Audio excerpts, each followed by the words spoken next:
Bonjour à tous, merci de m'accueillir.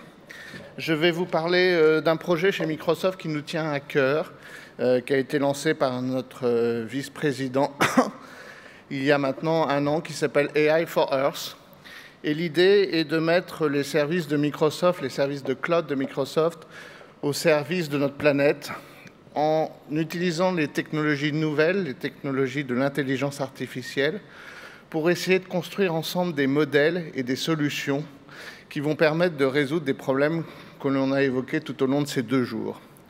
Donc si vous avez des projets, je vous engage à aller sur le site AI for Us de Microsoft et venir déposer vos demandes. Et Microsoft vous financera et vous aidera avec des spécialistes de l'IA à développer votre solution dans le cloud Azure de Microsoft. Je vais prendre 2 exemples. Premier exemple, la préservation des espèces. Ce requin-baleine disparaît de notre planète. Et ce que l'on fait, en fait, avec notre plateforme Azure et le programme WildMe, on a tout un programme de tracking de ces requins-baleines à partir des vidéos que font des spécialistes ou alors des touristes qui se baladent dans différentes régions du globe et qui filment ces espèces. En fait, grâce à l'intelligence artificielle, on est capable d'analyser la vidéo, de repérer, grâce aux petits points et à l'espacement de ces points sur le requin-baleine, de repérer l'individu et on va le traquer dans sa vie et on va pouvoir suivre son évolution dans le monde. Voilà, donc très facilement, on est capable de comptabiliser des espèces. On fait la même chose pour des zèbres, on fait la même chose pour des hyènes. Donc, c'est vraiment des technologies très simples à partir de photos, d'analyse des images.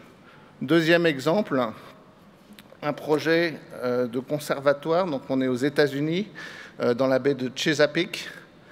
Grâce aux images de satellites, on est capable d'analyser l'ensemble de ce territoire, de vérifier où on a de la déforestation.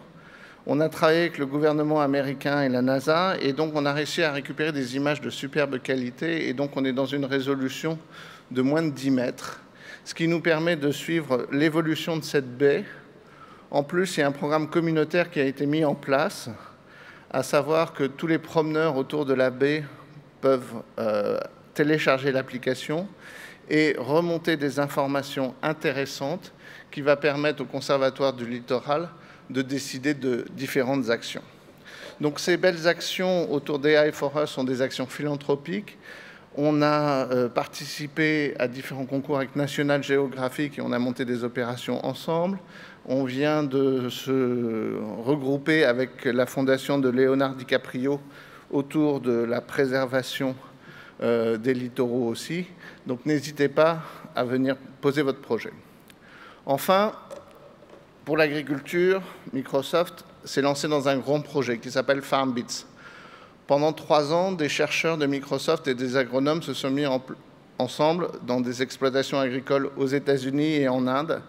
Et on a essayé de construire ensemble une solution, une plateforme qui s'appelle FarmBeats, qui sera disponible après l'été, où toute l'intelligence de Microsoft et de nos chercheurs a été rassemblée pour essayer de résoudre 3 challenges: la connectivité, les coûts et la complexité, dont les fermiers vont avoir besoin pour pouvoir d'abord récupérer l'information des sols et des cultures, mais ensuite digérer cette information. Donc à partir de cette plateforme qui se veut très ouverte, avec différents partenaires comme des fournisseurs d'images satellites, de données météo, voire même, pourquoi pas, des machines agricoles, vous allez pouvoir construire votre application, vous allez pouvoir développer avec nous des solutions qui vont permettre à des coopératives, à des fermiers, de développer des outils simples de gestion. Et ce que l'on veut, c'est que ça soit un véritable accélérateur pour déployer vos solutions. Donc nous allons mettre sur GitHub gratuitement des lignes de code. Nous avons aussi travaillé sur les capteurs. On vient d'ouvrir un catalogue de capteurs qui est vraiment plug and play. Donc à partir de capteurs testés et approuvés par Microsoft, vous allez pouvoir très facilement installer des capteurs sur vos champs pour arriver à calculer des jolies cartes qui vous permettront de prendre les bonnes décisions en matière d'intrants ou d'irrigation. Je vous remercie et je vous donne rendez-vous donc sur le site AI for Hearst ou de suivre nos actualités autour de Farmbits dans les mois à venir.